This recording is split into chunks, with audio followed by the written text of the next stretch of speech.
This report came out of an environmental information request I made to the Department for Transport following the publication of the Carbon Budget Growth Delivery Plan in autumn last year, which is the whole of government kind of net zero strategy. And I couldn't really understand from the data that had been released what this actually meant for the transport sector and what we're planning for.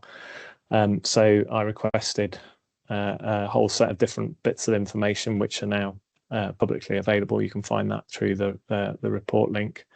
And I've done some analysis with a model that I built around the time of the transport decarbonisation plan, which kind of tracks how the carbon pathway is impacted by the assumptions that are made. So just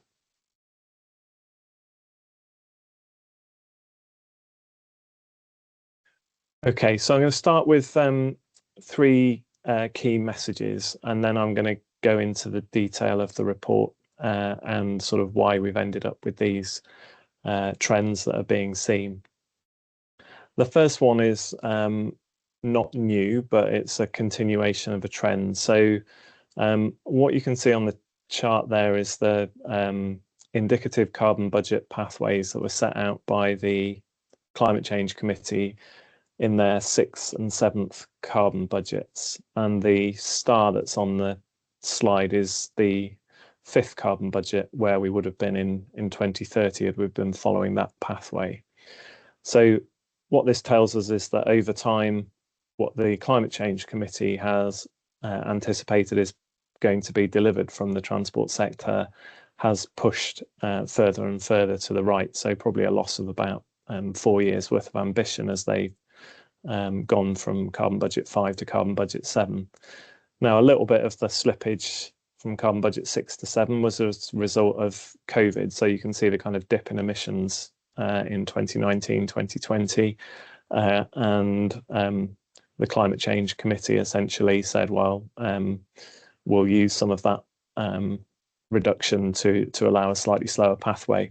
But what we see from the Carbon Budget Growth Delivery Plan, which is quite difficult to say, is the maroon line. So essentially it slips again even further to the right. So this is the government's projection of what it expects from surface transport.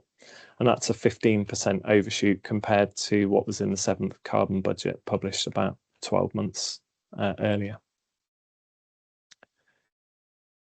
So we have an overshoot, but the pathway, the maroon pathway, has also got a lot of risks associated with it. So we know that the zero emission vehicle mandate, which, as I'll come on to say, is like the number one policy which on which the pathway relies, is under pressure from the vehicle manufacturing lobby groups. There's already been some weakening of the equivalent legislation in the EU, and we know that the Iran war is putting inflationary costs and supply chain risks.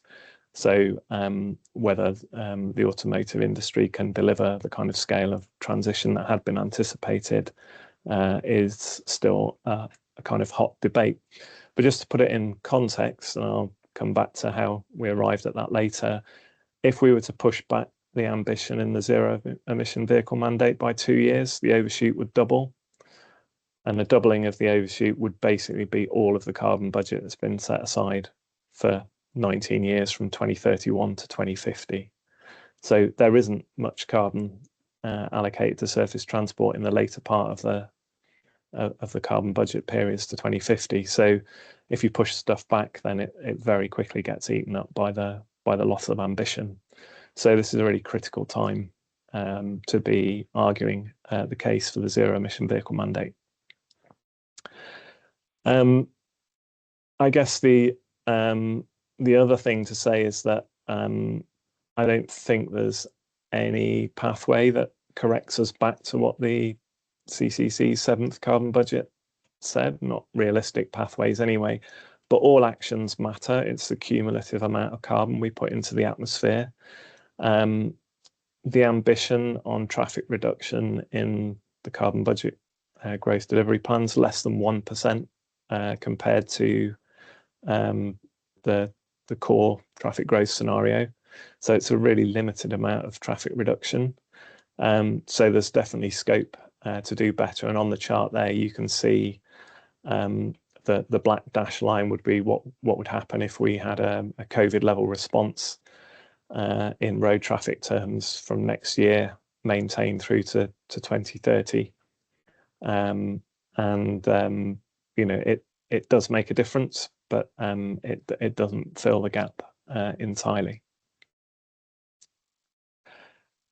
So to the structure of what I'm going to talk about, I'm going to revisit briefly the aims of the 2021 Transport Decarbonisation Plan. Then I'm going to look at the different elements that make a big difference. So what are we assuming on vehicle fleet? What's been assumed on road traffic?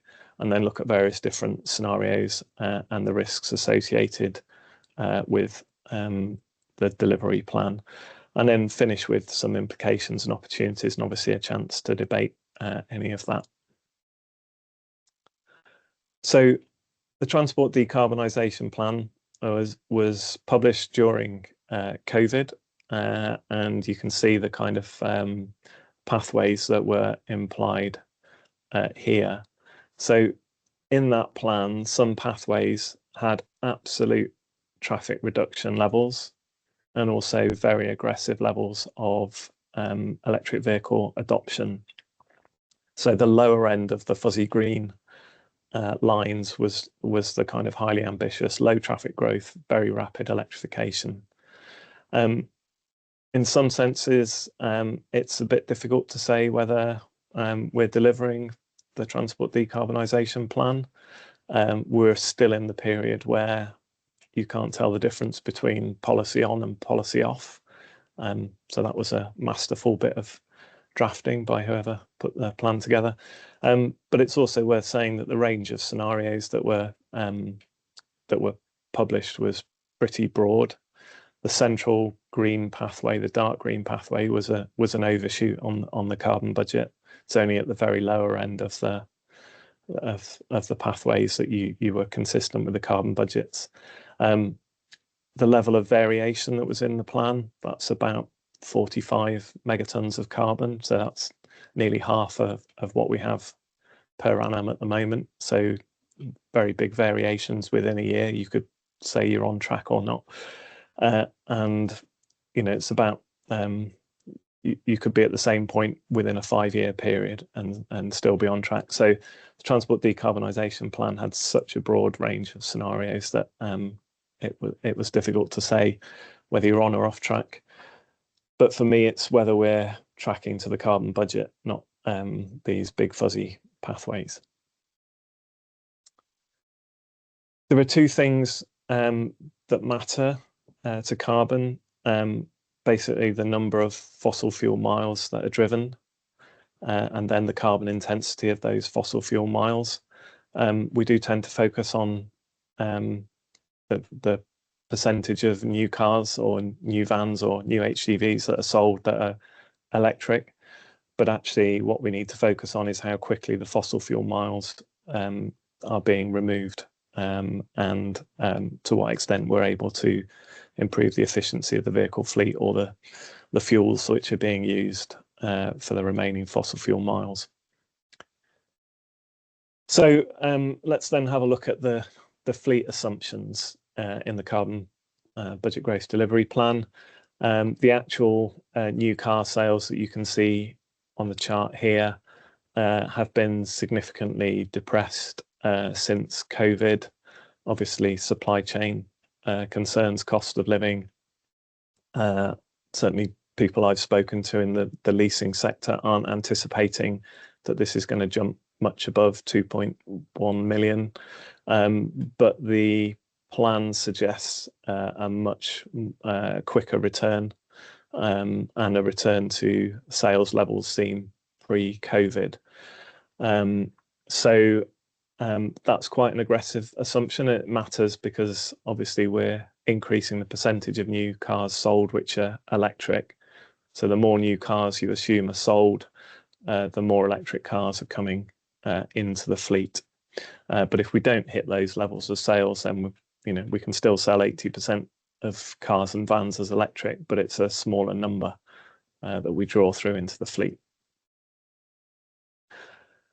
We've also got assumptions in the plan. So this is scrappage rate assumptions, and you can see that fewer cars, vans and HGVs were scrapped during COVID. There is an assumption that scrappage rates will return actually and go above pre-COVID rates. I find this a little bit difficult to square with the data the RAC Foundation has been tracking. The average age of the car fleet has increased from, well, just under 7.5 years to nearly 10 years old in the decade since 2015. So we have had an aging fleet. I'm not quite sure why that trend might be being assumed to reduce. Cars are lasting longer because they're better made. So yeah, interesting to see why that would be. But you have to assume that lots of vehicles, fossil fuel vehicles, are being retired out of the fleet in order to keep CO2 emission levels down. So again, this feels like a slightly optimistic set of assumptions.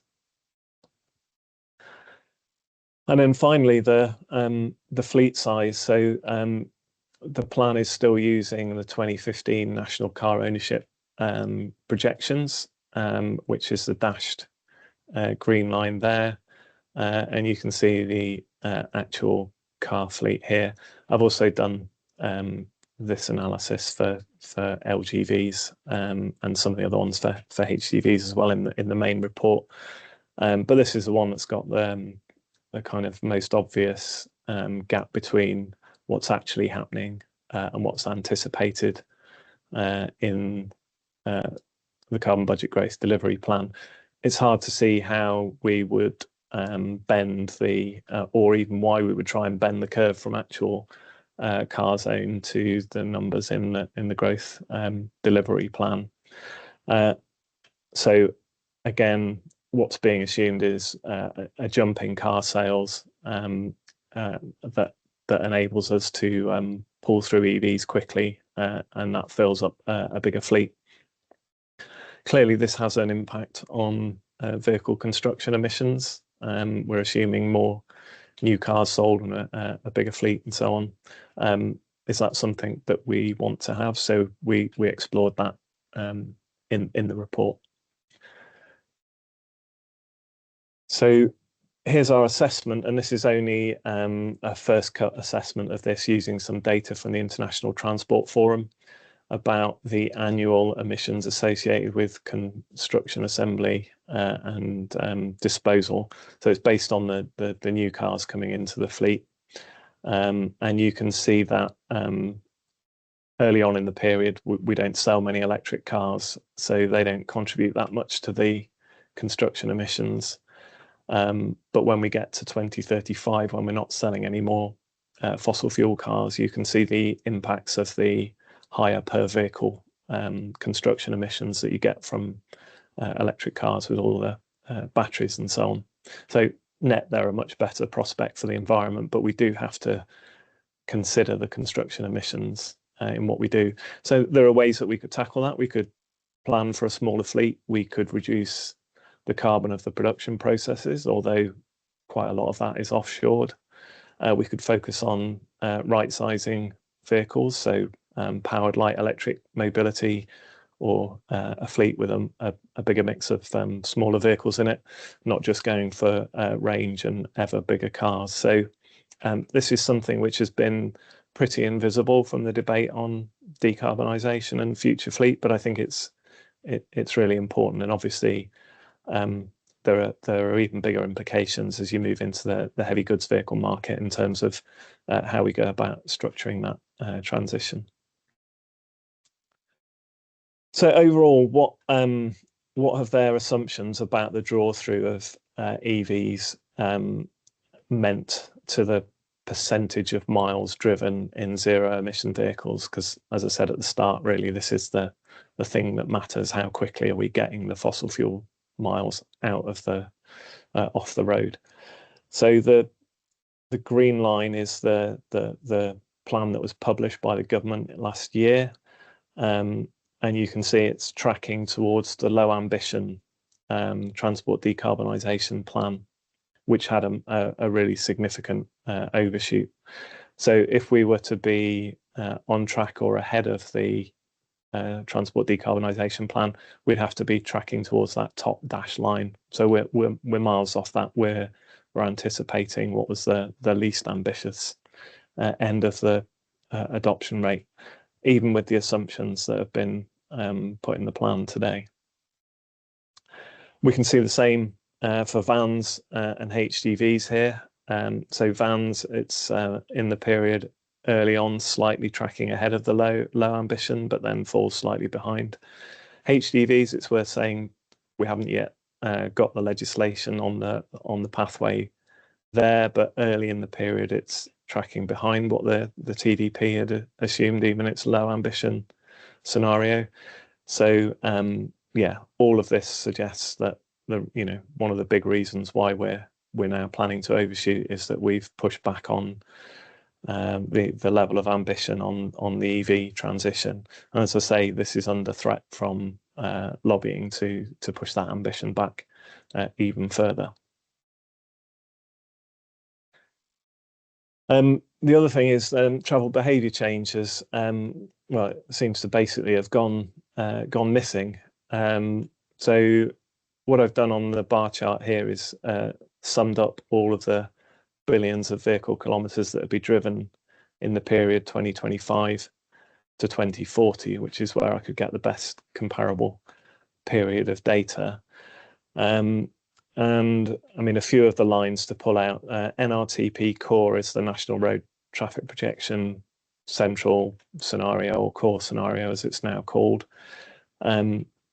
CBGDP Policy On, which is third from the bottom, is the Carbon Budget Growth Delivery Plan. It's only 1% lower than the core road traffic projections over the next 15 years. The CCC had anticipated an 8 to 10% shift away from car to other modes. The TDP high ambition actually had absolute reduction of road traffic. So we're really not we're not seeing anything in the way of traffic reduction ambition here at all. Now, on top of this, we might be able to add some benefits from local ambitions to reduce road traffic growth. They're not factored into the national model, but to what extent have we really got deliverable local road traffic reduction plans in place? So this is a key area of debate and focus, I think. What is going to be delivered locally? I think we need to be very clear what the gap is. The government's told local authorities to quantify their carbon reduction. Well, okay, let's see what that looks like and play it back. But I don't think it's going to fill anything like the kind of gap that the CCC had anticipated. We've also got what I call made-up miles, which might help us with the scale of the gap. So the Carbon Budget Growth Delivery Plan's got overall road traffic growth of 1.2%. So that's across HGVs, vans and cars. And if you look at what we've had for those all clustered together between 2000 and 2025, it's been 0.7% per annum versus 1.2%. So, they're factoring in almost double the historic growth rate for reasons which certainly aren't helpful from a carbon perspective. They might help persuade the Treasury to give us more money to build things, but it doesn't help with our thinking around carbon. And if you look at the car traffic growth figures, then what they're forecasting is about 2.75 times that which we've seen in the period 2000 to 2025. So it's just not clear to me why we're planning for such radically different levels of traffic to those that we're seeing.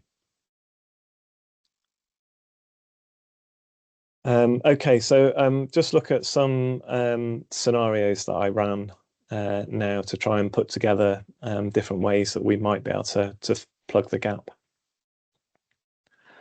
So I mentioned earlier on in my headline comments that we can't afford to water down the zero emission vehicle mandate. I mean, at the moment, basically that is the only tool in the box. So I looked at what the impacts of a 2-year delay in the ZEV mandate would be, and that doubles the carbon overshoot more or less. So that's the decelerate scenario.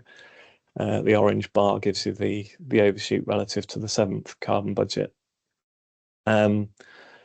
So lobbying on that absolutely has to be resisted. I also looked at the flip side of that. What if we brought the ambition forward a couple of years?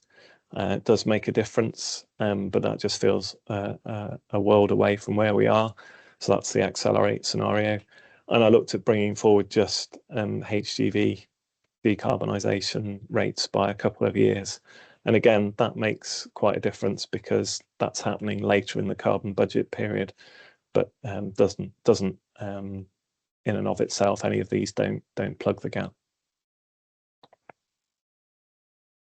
I've looked at traffic levels. So I think when looking at the impact of the Department for Transport's assumptions about extra traffic growth, if you compare historic to policy on, historic is assuming that we carry on with the levels we've had for the last 25 years. You get a 43 megaton reduction, so not to be sniffed at, but it doesn't doesn't solve the problem. I looked at freezing car traffic at 2019 levels and allowing HGV and LGV to carry on as before. That makes a bit more of a difference, but again, doesn't fill the gap. I froze all traffic at 2019 levels, 154 megatons, and then I took the assumption on car traffic going down to COVID levels, which is the 2021 scenario. So again, that nearly halves the overshoot, but doesn't fill the gap, and that's quite an extreme scenario of traffic reduction, I would argue. So I think overshoot for me now seems inevitable. I mean, we've been talking about it being likely for a while, but these numbers to me just suggest that we've now committed to a plan which is absolutely going to deliver that. We're now publishing numbers which don't have a range that are consistent with what the CCC has been setting out. I did try what I call a kitchen sink scenario, which was the COVID level traffic response, more ambitious vehicle efficiency assumptions, and bringing forward the ZEV mandate by a couple of years. It just about manages to meet the 7th carbon budget, but I mean, you'd have to believe more than 6 impossible things before breakfast for that to be a scenario that was going to be delivered at the moment. I looked at also a worst case, which is some postponement of the ZEV mandate ambition and no extra efficiency. And I assumed that this was just NRTP core traffic. So I wasn't inflating traffic levels over the government's assumptions. And that, more than doubles the overshoot. So I don't see a kind of business as usual pathway if we were going to want to stick with our carbon goals. So some recommendations that we have in the report, I'm not going to go into these in a huge amount of detail, but we need to have a higher bar on the carbon impacts around future infrastructure investments. It's not now that they're a small amount of the total carbon. We just, the bath is full. So even adding a cup full of water doesn't stop it spilling over the top. So we really need to be very clear about why we want new infrastructure to fulfill road traffic growth in any way, shape or form, really. we'll have to revisit the core planning assumptions. I find it deeply unhelpful that we're planning for carbon levels that don't seem likely to be delivered. We're requiring local authorities to make sure that roads around new housing developments are able to take on higher levels of traffic than we think we're actually going to deliver. We're planning for 10 million new cars when the trend suggests that we're nowhere near heading towards that. This doesn't make sense to me as a set of assumptions on which we should build our plans. So I really think that needs a revisit. I do think the numbers and the carbon pathway analysis here suggests to me that some of the well-meaning but ludicrously ambitious local carbon decarbonisation pathways that were set out, net zero by 2028, 2030, 2035, 2038, you name the date, they're not going to be delivered. So I think it's also a time for local governments to kind of do some hard-nosed analysis and play that back to central government so that we're not having a dishonest debate about what will be delivered. There's no way that local governments can go that much faster than national. I'm suggested, this is a bit of a techie one, but just a simplification of the headline indicator set for the Climate Change Committee. I mean, basically follow the percentage of or the number of fossil fuel vehicle miles that are driven and the efficiency of those miles. Those are the things that really matter. And I think we can get distracted focusing on the percentage of new cars sold that are electric, and new vans and HGVs and so on.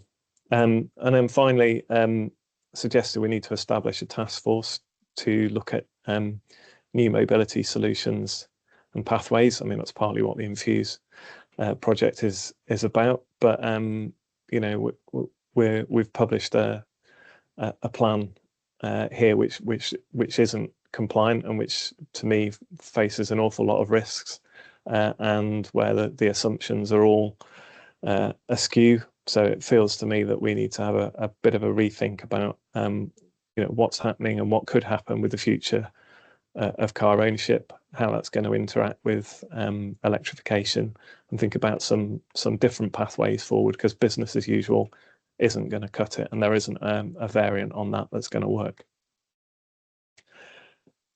I mean, so we're off track with the carbon reduction. We've also got the vehicle construction emissions that matter. So for me, thinking about the size of the fleet, the type of vehicles we have in the fleet, how shared that fleet is really, really important. But I think there are just some basic wider arguments here. The plan for traffic growth is going to drive up congestion nationally, but it harms productivity. It's not a growth scenario for me. It's something which slowly chips away at our competitiveness and productivity. It's also one that is predicated on a continued increase in the amount that we spend on owning vehicles. We worked out for Leeds last year, it's £1.1 billion spent on just owning cars in the city. It's a huge amount of money. It's 3 times what we spend on moving them. So we should be doing something seriously different in a cost of living crisis.